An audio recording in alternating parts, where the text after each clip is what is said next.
Bom dia, pessoal. Meu nome é Leandro Sardim. Eu sou arquiteto técnico das soluções de segurança e estou aqui para falar hoje com vocês nessa manhã sobre gestão de acesso privilegiado. Mas antes de começar a falar sobre esse assunto, eu quero deixar alguns recados com vocês.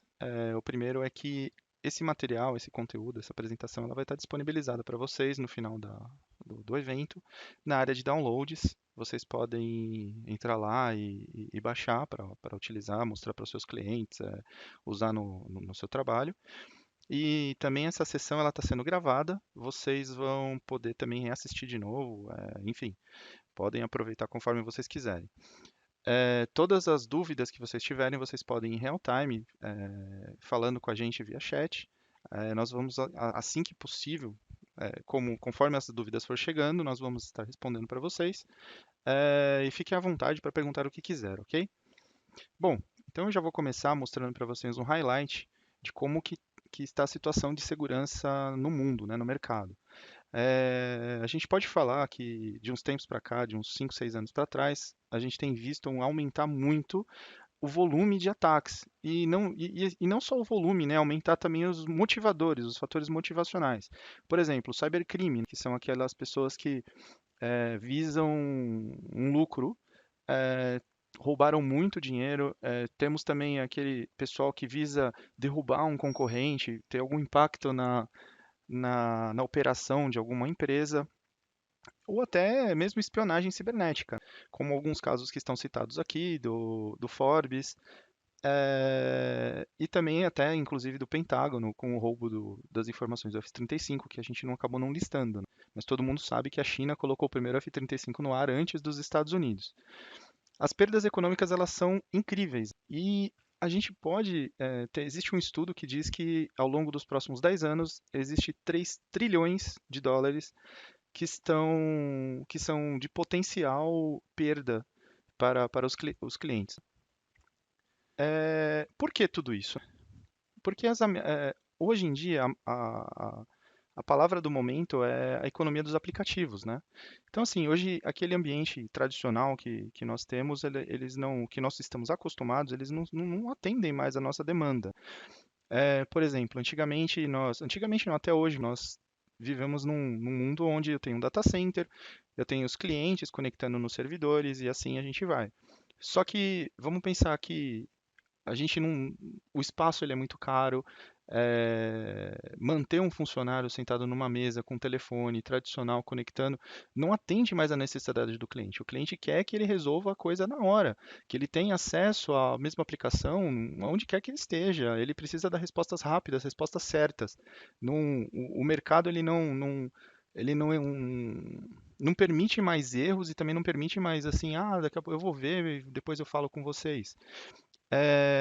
Outra coisa, né? Com esse ambiente híbrido, a gente dá mais poder aos administradores. Então, cada vez esses novos ambientes de TI eles estão integrados com soluções que estão na nuvem, que eles podem estar em data centers de terceiros ou até de parceiros. E as novas ferramentas de automação, é, uma fala com a outra, sem a gente ao mesmo saber o que está acontecendo, através de algum script, uma ferramenta de gerenciamento, todas elas são muito automatizadas, tá? Tudo isso através de APIs. Falando um pouquinho aqui também de qual é o conceito do acesso privilegiado.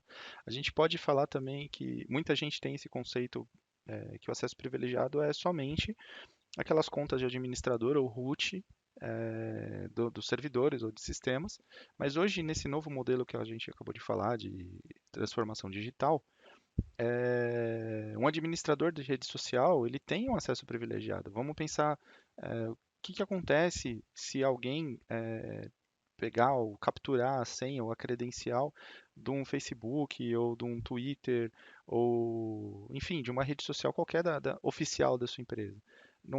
Essas mídias sociais, elas não foram desenvolvidas para uso corporativo. Elas, apesar de serem usadas para esse fim, elas não têm funcionalidades de proteção à imagem, né, das empresas. Então, hoje fica muito fácil alguém ganhar acesso a essa conta e falar o que quiser. E depois, para consertar um erro, ou consertar, provar que na verdade foi alguém mal intencionado, enfim, a gente sabe quanto que uma empresa pode perder com isso. Um funcionário acessando um serviço remotamente ou via VPN, ele também tem uma conta privilegiada. Vamos pensar que ele está numa viagem, num lugar onde ele não tem internet, ele precisa parar numa lan house e ele vai fazer uma conexão, ele teve sua credencial roubada. Então também a gente pode dizer que esse cara acessa, ele tem necessidade de acessar uma aplicação que tem um controle de acesso privilegiado, assim como parceiros, terceiros que consomem algum recurso através da internet, é, outras aplicações, né, como os administradores de aplicações na nuvem, como Amazon, como Microsoft, como Salesforce. Até fala um pouco do Salesforce. Imagina o prejuízo que a sua empresa pode ter se a credencial do gestor de vendas é quebrada. As informações de cliente, de pipeline, todas elas estão disponíveis aí na nuvem. Então, isso é o que a gente chama de conceito de acesso privilegiado, não somente aquelas senhas de administração de servidores ou aplicações dentro da nossa rede. Para isso, a CA está lançando um produto que ele chama PAN, CA-PAN, que é a gestão de acesso privilegiado. Podemos entregar em duas formas, né, em dois níveis. A gente pode fazer um gerenciamento de acesso, onde a gente vai colocar autenticação forte, gerenciamento de credenciais, a gente coloca filtro de comandos, gravação de sessão, auditoria, gerenciamento de senhas, e a gente entrega tudo isso num Virtual Appliance, tá? Que é totalmente autossuficiente, ele não precisa de mais nada para funcionar. E a gente tem uma outra forma de entregar, que é o CAPAN para Server Control, controle de servidores, que ele vai dar uma proteção completa aos servidores críticos, né? A gente consegue colocar um controle de acesso granular, segregação de funções, delegação de tarefas protegidas, para a gente garantir um ambiente totalmente seguro. Tá? Então a gente coloca uma proteção focada na identidade e uma proteção focada no dispositivo. Então vamos falar um pouquinho do Server Control, né, que a gente também pode chamar de blindagem de servidores. Vamos colocar todo mundo na mesma página e entender o que é blindagem de servidor, né? Blindagem de servidor nada mais é que nós adicionarmos uma camada de proteção em cima da própria camada de proteção do sistema operacional. A gente vai instalar um client, um agentezinho nos servidores, que podem ser Unix, Linux ou Windows, e esse agente ele vai nos dar esse nível de proteção. Como que a gente faz isso? Eu vou dar um exemplo prático. Vamos pensar numa senha de administrador ou root de um sistema operacional. Então, essas são normalmente senhas que nós compartilhamos, né? Então, vamos pensar o seguinte: o Leandro um- eu, Leandro Sardinha, eu posso entrar no sistema com a senha de root, mas com o meu perfil de auditor, por exemplo. Então, eu só vou ter acesso dentro do sistema operacional alguns logs de auditoria. Então, eu não vou, por exemplo, poder reescrever um arquivo, apagar alguma coisa, ou rebootar o servidor, dar algum comando que um auditor normalmente não teria, não precisaria ter. Vocês sabem muito bem como funcionam essas auditorias externas, eles sempre pedem, nós precisamos ter acesso de administrador no sistema. Vocês conseguem, por exemplo, dar esse acesso de administrador e ainda assim manter a proteção. E qual é a diferença para um proxy de comando, por exemplo, uma camada que você pode colocar uma barreira, né, um filtro, uma proteção antes desse servidor? A diferença é que aqui, independentemente de eu ter rede ou não, essa proteção ela vai continuar sendo estabelecida, né? Então a gente consegue fazer segregação de tarefas, da proteção no sistema operacional, gerar relatórios de políticas baseado nos padrões de conformidade. Então a gente consegue atender algumas normas de mercado que o mercado pede. Enfim, um item específico, um software específico para quando nós temos um grupo de servidores que eles precisam ter um nível muito grande de proteção. Então a gente pode falar que isso daqui é muito mais do que um cofre de senha, né? A gente até agora não falou em senha, a gente está falando em proteção de sistema operacional. E temos também o Access Manager, né? Ele faz gestão de acesso privilegiado em ambientes híbridos, como um data center tradicional, um data center definido por software, né, quando a gente tem uma TI virtualizada, ou uma nuvem pública, é, ou até uma aplicação SaaS. O interessante disso é que, como a gente está falando de ambientes híbridos, nós podemos implementar o Access Manager num virtual appliance, dentro da própria corporação, dentro do data center tradicional, ou também fazer a implementação na AWS, por exemplo. Inclusive, nós podemos fazer uma implementação híbrida, né, com um cluster funcionando entre um ambiente na nuvem e um ambiente local. Ou, por exemplo, por um acaso, num determinado tempo do mês, você precisa de uma performance maior, de um número de acesso maior, a gente simplesmente pega essa licença desse appliance, migra ele para a nuvem, e você pode colocar ele num hardware dentro virtual dentro da Amazon, utilizar esses recursos de hardware, depois você volta essa licença para o seu ambiente físico normal. É muito transparente, tá? Isso daí sem problemas nenhum. O, o que que a gente consegue entregar, né, de diferencial? A gente consegue, por exemplo, fazer integração com os recursos da Amazon. Então, como eu falei no começo, é, quando a Amazon entrega para você a senha de administrador do portal, né, dos seus recursos de rede, você vai ter lá informações de bilhetagem, informações de cartão de crédito, informações de criar ou deletar uma máquina, e não há uma granularidade nesse seu acesso. Então a gente consegue implementar essa granularidade não só no ambiente Amazon, mas também num ambiente VMware, NSX ou vSphere e até no Office 365, tá? Isso daí são diferenciais que a gente pode estar entregando para vocês de uma forma muito tranquila.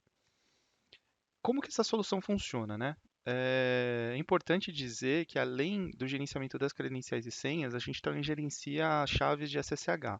Tá? Então, a gente vai colocar o PAN, o Access Manager, como um gateway, né? Onde a gente vai centralizar os acessos. Então, o cliente, o cliente, ele vai logar no portal do PAN, ele suporta a autenticação multifator, então você, inclusive a CA tem soluções para isso. Ele vai restringir o acesso como um jump server, então assim, eu não vou logar diretamente naquele servidor. A gente também pode trazer federação de identidades e atributos. Por exemplo, eu posso estar logando numa VPN e receber esse token autenticado da VPN direto no portal do CIAPAN. Então ele já abre sem necessidade dele colocar nenhuma outra credencial. Ou a gente pode fazer o inverso também. Não o inverso, né? Óbvio, não dá para colocar autenticar no PAN primeiro, depois na VPN, mas eu posso fazer a autenticação direto no PAN e ele fornece essa autenticação para um outro, como se fosse uma entidade autenticadora para um outro sistema qualquer, tá? A gente faz monitoramento, aplica as políticas, filtra comandos, faz gravação de sessão e os metadados também. Então, tudo que é digitado e todas as respostas a gente armazena para fazer integração com o CIEM, por exemplo. E atribui as identidades para contas compartilhadas, como eu já tinha falado da blindagem, com a diferença que aqui a gente faz o filtro de comandos. Tá? Em resumo, nós podemos falar da solução. O que ela tem de vantagem, né, que facilita a sua vida, é uma fácil implementação de controles nas identidades. Não importa onde elas estejam, você consegue facilmente, com alguns cliques, fazer esse controle. Você vai proteger e audita a nuvem híbrida, ou seja, você consegue colocar um controle onde normalmente você não conseguiria. Tem uma escalabilidade muito boa. Um único appliance ele consegue proteger milhares de servidores sem precisar colocar uma infraestrutura complexa com uma topologia gigante somente para fazer gravação e controle de comandos, questões de política. Não, é um único appliance. Tem um single sign-on seguro, a gente automatiza o acesso a contas privilegiadas, fora as certificações de mercado que a gente tem, suporte HSM, FIPS, é, todas essas certificações que são exigidas em departamentos de defesa, inteligências e órgãos civis americanos. E o custo do projeto baixo, né? A gente consegue implementar isso com o Virtual Appliance, que entrega todas as funcionalidades. Então, pessoal, eu agradeço vocês por terem ouvido esse breve explicação sobre o PAN. E deixo aqui com vocês os meus contatos. Fiquem à vontade para me encaminhar algum e-mail com alguma dúvida que não ficou.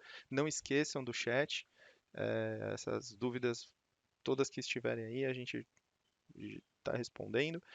Enfim, contem conosco para o que vocês precisarem, ok? Abração e até a próxima.